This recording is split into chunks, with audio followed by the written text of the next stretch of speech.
नमस्कार, मी किरण सांगे स्वागत करते आजच्या आपल्या नवीन व्हिडिओमध्ये। तर तुमच्या सर्वांची रिक्वायरमेंट होती, भरपूर सारे कमेंट्स येत होतात आणि मला पर्सनलला पण माझे जे काही स्टुडंट आहेत त्यांचे मेसेज येत होते की मॅम तुम्ही सगळं कसं मॅनेज करतात, घर आणि करिअर हे दोन्ही सोबत घेऊन कसं चालतात याचे सगळ्यांचे प्रश्न पडत होते। तर त्यासाठी आपला जो काही आहे डेली प्रोडक्टिव्ह व्लॉग्स मी सुरू करत आहे, जेणेकरून तुम्हाला त्यातून मोटिवेशन मिळेल आणि तुम्हाला पण कळेल की मी घर आणि करिअर दोन्ही कसं बॅलन्स करते। तर या व्लॉग्समध्ये सकाळपासून रात्रीपर्यंतचे थोडे जे काही कॅप्चर क्षण असतील ते मी यामध्ये टाकणार आहे आणि जे तुम्हाला रोज डेली बेसिसवर बघायला मिळणार आहे। हा व्लॉग जो आहे तो मी 15 दिवसाचा दिवाळीपर्यंत करणार आहे। आता कसं आहे ना, दिवाळी आली, सणसूद आले, तर घरात पण भरपूर सारे काम आलेत, फराळ बनवायचं आहे, त्याच्यामध्ये मला माझं करिअर पण जे काही आहे, ग्राफिकचे कामं करायचे आहेत, क्लास लेक्चर जे आहेत ते मला सगळे शेड्यूल करायचे आहेत। तर या सगळ्यांमध्ये ना यूट्यूब व्हिडिओ ज्या फक्त मोटिवेशनल व्हिडिओ बनवायला मला वेळ नाही मिळणार आहे, तर त्यासाठी म्हणून मी माझं काम करता करता तुमचे पण जे काही आहे मोटिवेशनल तुमच्यासाठी व्हिडिओ करणार आहे आणि असेच व्हिडिओ बघायला आवडतील का ते नक्की कमेंटमध्ये सांगा। तर सुरू करूया आजच्या आपल्या पहिल्या डे 1ला। तर आजच्या व्हिडिओमध्ये तुम्हाला आजचा माझा डे 1चा पूर्ण रुटीन बघायला मिळणार आहे आणि मध्ये मी तुम्हाला काही टिप्स पण देणार आहे। तर व्हिडिओ शेवटपर्यंत नक्की बघा आणि अजून चॅनलला सबस्क्राईब केलं नसेल तर चॅनलला प्लीज सबस्क्राईब करा। दिवाळी आली की सगळ्यांनाच वाटतं आपलं पण घर चमकायला हवं, नवीन दिसायला हवं, छान डेकोरेट करावं।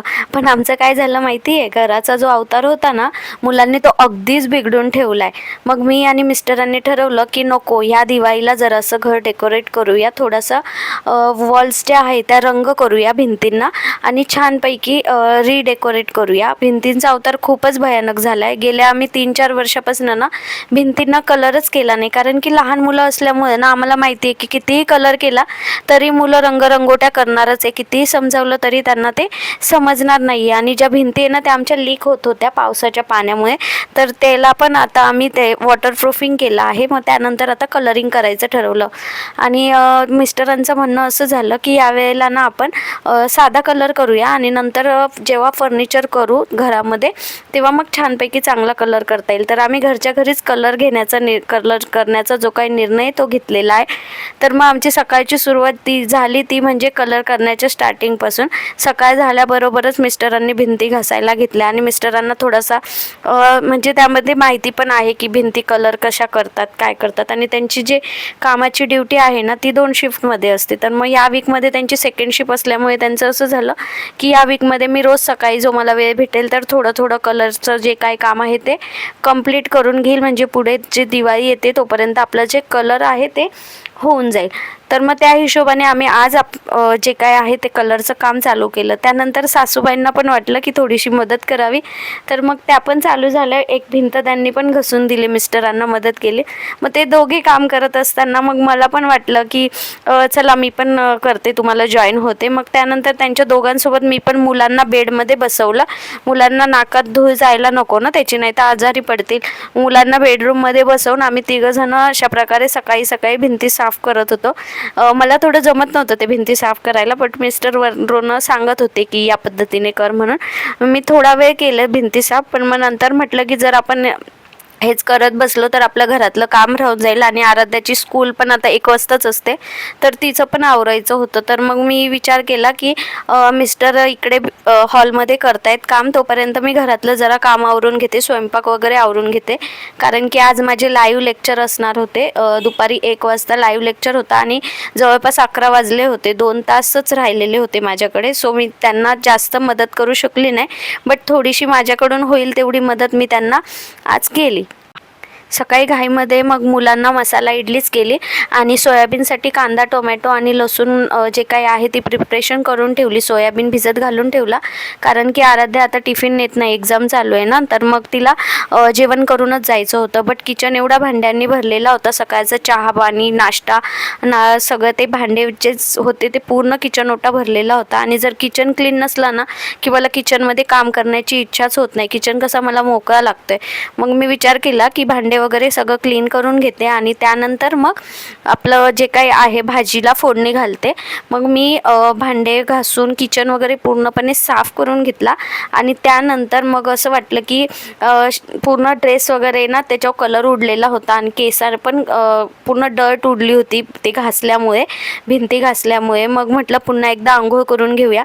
मग परत आंघोळीला गेली आणि हेअर वॉश करून घेतला आणि त्यानंतर मग भाजी जो काही स्वयंपाक वगैरे आहे तो करून घेतला आणि मग मुलीच्या शाळेच्या तयारीला लागली. तिला पूर्ण आराध्याला ड्रेस अप वगैरे केलं, तिचे हेअर वगैरे सगळे बनवले आणि त्यानंतर मग सोयाबीनची जी भाजी केलेली होती ती तिला जेवायला दिली. मग जेवण करून तिचं पूर्ण आटोपल्यावर ती तिच्या पप्पांसोबत शाळेत गेली आणि तेव्हा मला जरा रिलॅक्स वाटलं. ओके, तर तुम्ही बघितलंच असेल, आराध्या पण आता शाळेत गेली आहे आणि आता हाच आपला वेळ सगळ्यात महत्त्वाचा असतो जेव्हा मुलं शाळेत जातात किंवा झोपलेले असतात.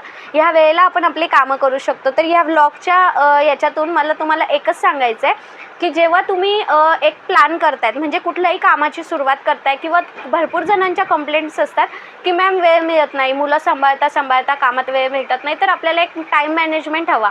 सकाळी उठल्यानंतर एक नोट आउट करू शकता की तुम्हाला दिवसभरामध्ये कुठले कुठले कामं करायचे आहेत, काय शेड्यूल करायचं आहे, त्या हिशोबाने तुम्ही करू शकता. जेव्हा मुलांची शाळेचा वेळ असेल किंवा मुलं झोपलेले असतात या वेळेला तुम्ही तुमचे कामं कंप्लीट करू शकता. तर आता आज मी काय केलं आहे, तुम्ही जर जुने सबस्क्रायबर असाल माझे तर तुम्हाला माहिती आहे की आपण ग्राफिकचे, सोशल मीडिया मॅनेजमेंटचे, तसेच व्हिडिओ ॲनिमेशन असे भरपूर सारे कोर्स घेतो. तर ते पहिले जे कोर्सेस असायचे ते डेली लाईव्ह असायचे. तर आता जे कोर्स आहे ते आपल्या ॲपवर किंवा वेबसाईटवर ज्या रेकॉर्डिंग दिल्या जातात तर त्या का देतो आपण, कारण की भरपूर साऱ्या महिलांच्या हे होते, प्रॉब्लेम्स होते की मॅम त्या वेळेला आम्हाला वेळ भेटत नाही. म्हणजे जर समजा 1 वाजता क्लास असला तर मुलांमुळे कधी क्लास मिस होऊन जातो तर वेळ भेटत नाही. तर आता ॲप्सवर आपल्याला ज्या काही आहेत त्या रेकॉर्डिंग्स अवेलेबल होणार आहे, ज्या तुम्ही तुमच्या वेळेनुसार बघू शकतात आणि तुमचं जे काही आहे काही स्किप होणार नाही. आणि डेली असाइनमेंट मला चेकिंगला पाठवू शकता. व्हॉट्सअपला आपण डाऊट सॉल्व करतो आणि वीकली लाईव्ह ठेवलेला आहे जेणेकरून तुम्ही मला लाईव्ह डाऊट्स तुमचे विचारू शकतात. Graphic related, video editing related प्रत्येकाचं लाईव्ह घेतलं जातं. तर आज मी माझा कसा टाईम शेड्यूल केला आहे, तर आराध्याची क्लासची होती, शाळा जी होती ती 6 माही पेपर चालू, 1 ते 3 शाळा होती. तर 1 वाजता तिचे पप्पा तिला सोडायला जाणार होते तर मला 3 वाजता घ्यायला जायचं. तर त्या हिशोबाने माझ्याकडे 2 तास होते. तर ह्या 2 तासामध्ये मी लाईव्ह डाऊट सॉल्विंगचे जे काही लेक्चर आहे ते शेड्यूल केलेले आहे की जेणेकरून ह्या 2 तासामध्ये माझं जे काही काम आहे ते मी कवर करण्याचा प्रयत्न करेन. तर आता 1 वाजता जो आहे आपला ग्राफिकचा लाईव्ह असणार आहे, 1:30 वाजता सोशल मीडिया मॅनेजमेंट आणि 2 वाजता जो आहे तो व्हिडिओ एडिटिंग आणि ॲनिमेशनचा लाईव्ह डाऊट सॉल्विंग असणार आहे. तर ह्या हिशोबाने मी 2 तास जे आहे ते माझ्या कामामध्ये बिझी असणार आहे. तर सांगण्याचं व्लॉगचं तात्पर्य असं की मी ज्याप्रमाणे शेड्यूल करते त्याप्रकारे तुम्ही शेड्यूल करू शकता. तुमचं जे काही काम असेल अशा वेळेत शेड्यूल करा की जेणेकरून जेव्हा तुम्हाला फ्री टाईम मिळणार असेल, जर तुम्हाला दुपारी फ्री टाईम मिळतो आहे तेव्हा शेड्यूल करा, संध्याकाळचा मिळतो आहे त्यावेळेला शेड्यूल करा. म्हणजे मग आपल्याकडे एक उत्तर नसतं की नाही मला वेळच भेटत नाही, मला टाईमच मिळत नाही. वेळ भेटत नसतोय, तो आपल्याला काढावा लागतोय. तर आता मी काही स्क्रीन पण शेअर करणार आहे तुमच्यासोबत की मी लाईव्ह डाऊट सॉल्विंग कशाप्रकारे करते किंवा स्टुडंट्स डाऊट कसे विचारतात त्याचं छोटंसं अटॅचमेंट पुढे करणार आहे. ओके, तर बघा तुम्ही बघू शकताय मी आता न्यू मीटिंग जी आहे ती जनरेट करते. म्हणजे मला शेड्यूल करायची मीटिंग जी आहे ती आता 1 वाजता सुरू करायची. त्यासाठी मी आता न्यू मीटिंगवर क्लिक करते आणि स्टार्ट अँड इन्स्टंट मीटिंग, कारण मला लगेच इन्स्टंट मीटिंग जी आहे ती सुरू करायची आहे. ठीक आहे, गुगल मीटवर लेक्चर कसे घेतले जातात त्याची व्हिडिओ आपल्या चॅनलवर ब्रीफमध्ये आहे, चेक करू शकताय. ठीक आहे, मी ऑडिओ आणि व्हिडिओ सध्या बंद करते आणि जे काही आहे सेटिंग्स ज्या आपल्याला हव्यात त्या चालू करते. ठीक आहे, ज्या काही सेटिंग्स आहेत त्या चालू करते. त्यानंतर ह्या सगळ्या सेटिंग्स करून झाल्यानंतर ही जी लिंक आहे ती मी ग्रुपला शेअर करणार आहे, स्टुडंट्सला ग्रुपला शेअर करणार आहे आणि त्यानंतर सगळे जे काय आहे ते जॉईन होणार आहेत. आता बघा लिंकने एक स्टुडंट जे काही आहे ते जॉईन होत आहेत. ठीक आहे, सगळे जॉईन होत आहेत. तर मी काय करते आता माईक सेटनं ऑन करते, म्हणजे जेणेकरून ते मला डाऊट्स जे विचारू शकतील, माईक्स ऑन करून डाऊट विचारू शकतील. ओके, माझा आवाज येतोय, स्क्रीन दिसते, रिॲक्शन द्या. हो मॅम. ओके, ठीक आहे. तर आज आपला ग्राफिकचा फर्स्ट लेक्चर आहे डाऊट सॉल्विंगचा. तर तुम्हाला ग्राफिक रिलेटेड काही डाऊट असेल तर ॲप्सवर लेक्चर बघितल्यानंतर तर तुम्ही मला विचारू शकतायत. तर एकेकाने मला डाऊट विचारा. डाऊट विचारताना एक रिॲक्शन द्या, म्हणजे मग एकेकाने बोलू शकतात तुम्ही. बोला. नाही मग मी कालच चालू केलेलं आहे. अजून ओके. चालू आहे माझं प्रॅक्टिस वगैरे. Okay, okay. प्रॅक्टिस करतायत ना? हो, समजतंय हो. शिकवलेलं? हो, समजते. चांगलं शिकवताय तुम्ही, समजते. Okay, okay. अजून कोणाला काही डाऊट आहे का? जयदीप, मिनल? मॅम मी पण जस्ट म्हणजे कालच सुरू केलेलं, कारण ओके. माझ्याकडे तर जरा एक्झाम वगैरे होत्या अच्छा. तर राहिलं तर मग वाटल्यास तुम्हाला मी तसं मेसेज टाकेल. ओके. व्हॉट्सअपला मेसेज करू शकतात तुम्ही मला. हो. ठीक आहे. व्हॉट्सअपला स्क्रीनशॉट किंवा व्हॉईस मेसेज करायचा किंवा मग कॉल पण करू शकतात. जर कॉल घेणं पॉसिबल नसेल तर मग मी कट केला कॉल तर मग व्हॉईस मेसेज करा. ठीक आहे. वाजले आहेत दुपारचे 4:16 म्हणजे संध्याकाळ व्हायला लागले. 4:15 वाजलेत आणि मी आराध्याला शाळेतून आणून दोन्ही मुलांना निवांत झोपी लावलं आहे. मी यांना दुपारच्या वेळेला यांना झोपायची सवय ठेवते, कारण कसं मग हा जो दुपारचा मला 1-1.5 तासाचा वेळ मिळतो ना, त्या वेळात मी जे काही ग्राफिक डिझाईनचं वर्क असो किंवा स्टुडंटचे मेसेज आलेले असतात व्हॉट्सअपला ते चेक करू शकते. त्यानंतर मला आता काय करायचं आहे, महत्त्वाचं काम म्हणजे इंस्टाग्रामवर एक क्लायंटचं सोशल मीडिया हँडलिंग घेतलेलं आहे, तर मग त्यांची रील्स अपलोड करायची. तुम्ही work from home social media manager म्हणून पण काम करू शकता, जसं की मी करते. Graphic designer, social media manager. जर तुम्हाला सोशल मीडिया मॅनेजमेंटचा कोर्स करायचा असेल तर आपल्या अकॅडमीमध्ये तोसुद्धा ॲव्हेलेबल आहे. ग्राफिक डिझाईनसोबतच सोशल मीडिया मॅनेजमेंटचा पण कोर्स आपल्याकडे ॲव्हेलेबल आहे, ज्यामध्ये इन शॉर्टमध्ये व्हिडिओ एडिट करायला शिकवलं जातं आणि क्लायंटचे अकाउंट्स कसे हँडल केले जातात ते सुद्धा शिकवलं जातं. ठीक आहे. आता आपल्याला यांचं अकाउंट हँडल करायचं आहे, तर त्यासाठी मला काय करायचं आहे, रील अपलोड करायची आहे. त्यांच्या अकाउंटला रील्समध्ये जाते. ठीक आहे. रील्समध्ये जाते आणि व्हिडिओजमध्ये माझ्याकडे एडिट केलेली, इन शॉर्टमध्ये एडिट केलेली व्हिडिओ आहे. ठीक आहे. ती मी अपलोड करते. ओके. ती त्यांच्या अकाउंटला या प्रकारे अपलोड करते. ठीक आहे. आता मी काय करते, नेक्स्टवर क्लिक करते. ओके. नेक्स्टवर क्लिक केल्यानंतर इथे आपल्याला ही रील जी काही आहे ती अपलोड करायची आहे. त्यानंतर त्यांचं जे कवर आहे ते एडिट करून घ्यायचं आहे. ठीक आहे. कवरला कुठला फोटो दिसला पाहिजे ते एडिट करते मी आणि त्यानंतर जे काही कॅप्शन्स वगैरे आहे ते ॲड करून घेते. ठीक आहे. इथे कॅप्शन्स वगैरे ॲड करून घेते. कॅप्शन्स टाकूया आता आपण त्यांचा. Weight a minute, me captions वगैरे सगळं ॲड करते. व्हिडिओला जे टायटल आहे ते देऊन घेतलेलं आहे मी. ठीक आहे. व्हिडिओला टायटल आजच बुक करा वगैरे. त्यानंतर जर कुणाला टॅग करायचं असेल इथून करू शकतात. लोकेशन त्यांचं जे काय आहे ते तुम्हाला टाकायचं आहे, कंपल्सरी नाही आहे. ठीक आहे. जर तुम्हाला नाही टाकायचं तर नको असेल तर नको. ठीक आहे. त्यानंतर त्याच वेळेला त्यांच्या फेसबुक पेजवर सुद्धा ही रील जाणार आहे, अशी सेटिंग करून ठेवलेली आहे.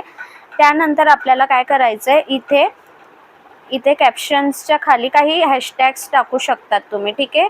काही हॅशटॅग्स इथे ॲड करू शकतात, जेणेकरून त्यांची जी रील आहे ती जास्त लोकांपर्यंत पोहोचणार आहे. ठीक आहे. आपल्याला त्यांना जास्त रीच मिळवून द्यायचं आहे, त्यासाठी आपल्याला काही हॅशटॅग टाकायचे आहेत. ओके. त्यांचं जे आहे फॅक्टरी ती कोल्हापूरमध्ये, म्हणून हॅशटॅगमध्ये मी कोल्हापूर असं सर्च केलं आहे. जर टॅग करायचं असेल कोणाला तर टॅग करू शकतात. हे कॅप्शन्स वगैरे कुठं घ्यायचे, जर सोशल मीडिया मॅनेजमेंटचा कोर्स केला ना तर त्यामध्ये सगळं शिकवलं जातं की हे कॅप्शन्स वगैरे कुठून घ्यायचे, हॅशटॅग कुठून घ्यायचे, ते सगळं शिकवलं जातं. ओके. त्यानंतर आपल्याला काय करायचं आहे, सिम्पली शेअरवर क्लिक करायचं. बघा मी शेअरवर क्लिक करते.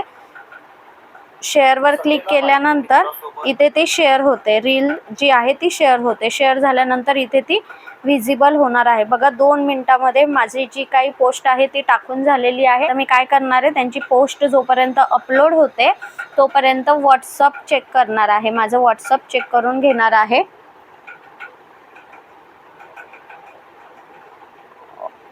ओके. आता हे व्हॉट्सअपला काही मेसेजेस आलेले आहेत, ते मला रिप्लाय द्यायचे आहेत. जे काही अनरीड आहेत ते रिप्लाय द्यायचे आहे. आता इथे बघा अशा प्रकारे असाइनमेंट्स पाठवतात स्टुडंट, असाइनमेंट्स पाठवतात. ओके. तर ह्या असाइनमेंट चेक करायच्या असतात. ओके. डेली बेसिसवर असाइनमेंट येतात ज्या चेक करायच्या असतात. जे ग्राफिकचे स्टुडंट्स आहेत ते अशा असाइनमेंट्स करून पाठवतात आणि कॅनवाची जी लिंक आहे ती शेअर करतात मला. तर मग त्या मी दुपारच्या वेळेला मुलं झोपलेत की जेव्हा मला वेळ मिळेल तर तेव्हा करते, कारण की हे आता बघा यांनी परमिशन दिलेलं नाही आहे ठीक आहे. त्यामुळे लिंक जी आहे ती ओपन होत नाही आहे. तर आता यांना मला मेसेज करावं लागणार आहे की लिंक ओपन होत नाही आहे. ओके, मी त्यांना मेसेज करते.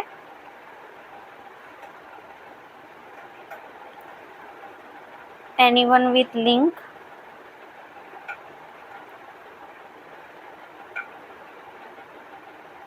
करा. ओके, आता पूर्ण आपल्याला 100 मधला दुसरा मेसेज चेक करायचा आहे. ह्या स्टुडंटने सुद्धा एक असाइनमेंट जी आहे ती पाठवलेली आहे. ठीक आहे, या पद्धतीने आता मी ह्या सगळ्या असाइनमेंट आहे त्या चेक करून घेणार आहे आणि प्रत्येकाला इंडिव्हिज्युअली रिप्लाय देणार आहे. जोपर्यंत मुलं झोपलेले आहेत तोपर्यंत हे सगळं काम मी दुपारच्या वेळेला फिनिश करते. भरपूर जण विचारतात की मॅम तुम्ही दुपारच्या वेळेला काय करतात. तर दुपारच्या वेळेला मी असे माझे जे काही मुलं झोपल्यानंतर इनकम्प्लीट कामं असतात ते कंप्लीट करून घेते. बघा किती छान डिझाईन केली आहे स्टुडंटने, किती छान टेक्स्ट अलाइनमेंट पण केलेली आहे. चेकिंगला पाठवलेला आहे, लाईव्ह प्रोजेक्ट दिलेला होता असाइनमेंट म्हणून आणि खूप छान पद्धतीने त्यांनी डिझाईन केलेलं आहे. तर हे त्यांनी चेकिंगला पाठवलं आहे. तर चेक करून त्यांना जो काही आहे तो रिप्लाय द्यायचा आहे. मग यांना आता व्हॉट्सअपला जो काही आहे तो रिप्लाय मी देणार आहे त्या स्टुडंट्सला. ठीक आहे, गुड. ओके, आपण रिप्लाय देऊया. Good, keep it up. ठीक आहे, तर हे अजून काही मेसेजेस आहे, मी सगळे रिप्लाय देऊन घेते. मुलं उठण्याच्या पहिले हे सगळं काम फिनिश करून घेते. ओके, तर आता संध्याकाळचे वाजलेत 7:30 आणि संध्याकाळचा जो माझा वेळ असतो ना तो मी मुलांसाठी सेव्ह ठेवते. म्हणजे दिवसभर घरकाम झालं किंवा ग्राफिकचे कामं, जे काही माझे कामं असतात, वर्क फ्रॉम होम असतं ते सगळं मी करते. बट संध्याकाळचा जो वेळ आहे ना कमीत कमी 1 तास तरी मुलांसाठी देते. तर त्यावेळेला मुलांसोबत टाईम घालवते, मुलांचा अभ्यास घेते. आणि आराध्याचं तर कसं फर्स्टला मुलगा तर काय अजून माझा शाळेत जात नाही, त्यामुळे तो काही लिहत नाही. पण त्याला असंच वही पेन घेऊन सवय लागावी म्हणून बसवते. जसं की स्टँडिंग लाईन, स्लिपिंग लाईन ते सगळं तो काढत असतो. आणि आराध्याचं सगळाच अभ्यास घ्यावा लागतं आहे फर्स्ट स्टँडर्डला असल्यामुळे. आणि आता कसं सेमिस्टर चाललं आहे तर त्यामुळे उद्या इंग्लिश रिटनचा पेपर आहे तिचा, तर ती त्याचा अभ्यास करते. तो अभ्यास रिटनची तिची प्रॅक्टिस घेते, क्वेश्चन आन्सरची जी काय आहे ती. आणि तिला कसं क्लास वगैरे काही नसल्यामुळे तिच्याकडे जास्त फोकस करावं लागते. मी क्लास वगैरे ट्युशनला पाठवत नाही. जो काही अभ्यास आहे तो घरी मीच घेते तिचा. मी किंवा तिचे पप्पा दोघांपैकी एक जण जो अवेलेबल असेल तो घेतो. तर या व्हिडिओच्या माध्यमातून ना मला एक मोटिवेशन द्यायचं होतं तुम्हाला. तर एक लेख आहे जो की मी व्हॉट्सअपला नोट करून ठेवलेला आहे, तुमच्यासोबत शेअर करायला नक्की आवडेल मला तो लेख. आणि कमेंट करून नक्की सांगा कसा वाटला आणि मोटिवेशन मिळालं का. मी ही जी मोटिवेशनल व्हिडिओ करते आहे त्यामार्फत मला हा तुम्हाला लेख जो काही आहे तो तुमच्यापर्यंत पोचवायचा आहे. तर काय लेख आहे, तर अनेकदा स्त्री म्हणून आपण असंख्य भूमिका निभावतो. आई, पत्नी, मुलगी, सून, उद्योजिका असे अनेक रोल्स आपण निभावतो. प्रत्येक भूमिकेत आपला 100% देण्याची इच्छा असते. पण या सगळ्यात माझं स्वतःचं स्वप्न मागे राहतं, नाही का? बरोबर आहे की नाही? आपण प्रत्येक रोल निभावतो. कधी आई असतो, कधी मुलगी असतो, कधी बायको असतो, कधी उद्योजिका असतो. बट आपले जे काही स्वप्न आहेत ते आपले मागेच राहतात. आपण फक्त म्हणजे आपल्या कुटुंबाचा विचार करत चालतो. प्रत्येक भूमिकेत आपण 100% देण्याचा जे काही आहे तो प्रयत्न करत असतो. खरं तर आयुष्य हे किंवा घर किंवा करिअर असं इक्वेशन नाही आहे, ते आहे घर आणि करिअर दोन्ही. खरं तर घर आणि करिअर दोन्ही मॅनेज करता यायला हवं. ह्या व्हिडिओच्या माध्यमातून पण मला तुम्हाला हेच सांगायचं आहे की जसं मी घर आणि करिअर, माझी मुलं सांभाळणं झालं, घरातली जबाबदाऱ्या झालं, ते सांभाळून करिअर करते, तसं तुम्ही पण करू शकता. माझ्या बऱ्याचशा मैत्रिणींना किंवा बरेचसे माझे स्टुडंट्स आहेत ते सुद्धा म्हणतात की मॅम तुम्ही कसं काय हँडल करतात, एवढं आम्हाला मेसेजचे रिप्लाय देतात, सगळं काही करतात, तुम्ही कसं हँडल करतात. पण एक लक्षात ठेवा, जेव्हा आपण सुरुवात करतो ना, फक्त एक सुरुवातीची गरज आहे. जेव्हा आपण सुरुवात करतो ना सगळं आपोआप होत जातं. फक्त तुम्हाला करायची इच्छा हवी. ठीक आहे, फक्त काय हवं आहे तर थोडं नियोजन, थोडा आत्मविश्वास आणि स्वतःवर प्रेम. बघा व्हिडिओच्या स्टार्टिंगपासून मी सांगत आली की नियोजन करा. जसं की आराध्या स्कूलला गेल्यानंतर मी लाईव्ह लेक्चर घेतले, एक त्यांना झोपवल्यानंतर काम पूर्ण केलं, संध्याकाळी त्यांचा अभ्यास घ्यायला बसली, तुमच्यासोबत थोड्याशा गप्पा मारते. तर या पद्धतीने आपल्याला एक नियोजन करता यायला हवं. हे जर केलं ना तुम्ही तर तुम्ही दोन्ही जिंकू शकता, घर आणि काम दोन्ही जिंकू शकतात. आरू मनातल्या मनात वाच. लक्षात ठेव, कुटुंबाचा आधार आणि तुझं स्वतःचं ध्येय दोन्ही एकत्र चालू शकतात. जर तू स्वतःवर थोडा विश्वास ठेवला तर. परफेक्ट बनायची घाई करू नकोस, तर संतुलनात आनंद शोध. घर सांभाळणं म्हणजे तुझं करिअर थांबवणं नाही. बघा काय सांगतायत ते, घर सांभाळणं म्हणजे करिअर थांबवण्याची गरज नाही. आपण घर सांभाळता सांभाळता सुद्धा करिअर करू शकतो. अशा बऱ्याच गोष्टी आहेत ज्या आपण घरातून करू शकतो. आणि काम करणं म्हणजे घर विसरणं नाही. बघा काम करायचं आहे तर घराकडे पण लक्ष द्यायचं आहे. दोन्ही तुम्हाला एक इक्वेशन ठेवायचं आहे. दोन्ही गोष्टी एकत्र करता येतात जर तू स्वतःला वेळ द्यायचं ठरवलं तर. बघा ते पण तेच सांगताय की तुम्ही स्वतःला वेळ द्या. फक्त फॅमिलीसाठी टाईम स्पेंड केल्यापेक्षा स्वतःला थोडासा वेळ द्या. नवीन स्किल शिका. त्याच्यातून काय होईल, तुम्हाला ग्रो व्हायला वेळ मिळणार आहे. काही दिवस घर जास्त वेळ घेईल, काही दिवस करिअर. बघा काही दिवस घर जास्त वेळ घेणार आहे, कधी तुम्हाला घराकडे जास्त लक्ष द्यावं लागणार आहे, कधी तुम्हाला करिअरकडे जास्त लक्ष द्यावं लागणार आहे. आणि ते ठीकच आहे. महत्त्वाचे म्हणजे तू स्वतःला विसरू नकोस. स्वतःसाठी वेळ काढ, शिकत राहा आणि पुढे जात राहा. बघा तेच सांगतायत की स्वतःसाठी वेळ काढा, शिकत राहा. नवीन नवीन ज्या स्किल आहेत त्या शिकून स्वतःला डेव्हलप करत राहा आणि पुढे जात राहा. कुटुंब तुला समजून घेईल, पण आधी तू स्वतःला समजून घे. कुटुंब खरंच समजून घेतं. जेव्हा एक वेळ अशी येते जेव्हा आपण सक्सेस होतो, पुढे जातो ना, तेव्हा कुटुंब आपोआप आपल्याला सपोर्ट करायला लागतं. फक्त आपल्याला पुढे जाणे सुरुवातीला ठीक आहे, कोणी मदत नाही करत आहे, जाऊ दे, नको करू देत, लक्ष देऊ नका. तुम्ही स्वतः काहीतरी प्रयत्न करा. जर तुम्हाला स्वतःला काही करायची इच्छा असेल ना, तर तुम्ही नक्की काहीतरी करू शकणार आहात. कारण जेव्हा तू आनंदी असतेस तेव्हा घरही आनंदी राहतं. बरोबर आहे की नाही. आपण आनंदी राहिलो की आपलं घर पण आनंदी राहतं. आणि जेव्हा तू वाढतेस तेव्हा सगळं घर तुझ्यासोबत वाढतं. बघा किती छान मोटिवेशनल वर्ड्स आहेत. आय होप की तुम्हाला हे जे वर्डिंग आहेत हे यातून खूप छान मोटिवेशन मिळेल. आणि आजचा व्हिडिओ कसा वाटला ते सुद्धा नक्की मला कमेंटमध्ये सांगा. अशा मोटिवेशनल व्हिडिओ डेली व्लॉग सगळं बघायला आवडतील का ते सुद्धा सांगा. आता दिवाळीच्या सीझनमध्ये मला तरी असं वाटतं आहे की रोज एक व्लॉग असा 15 दिवस तरी हे असे माझा जो डेली रुटीन आहे तो तुमच्यासोबत शेअर करायला मला आवडेल. तुम्हाला बघायला आवडेल का ते नक्की मला कमेंट करून सांगा, म्हणजे मी व्लॉग माझे कंटिन्यू करेल. व्हिडिओ जर इन्फॉर्मेटिव्ह मोटिवेटेड वाटला असेल तर प्लीज चॅनलला लाईक, शेअर आणि सबस्क्राईब करायला विसरू नका. Thank you so much. Keep supporting. Bye bye. Bye.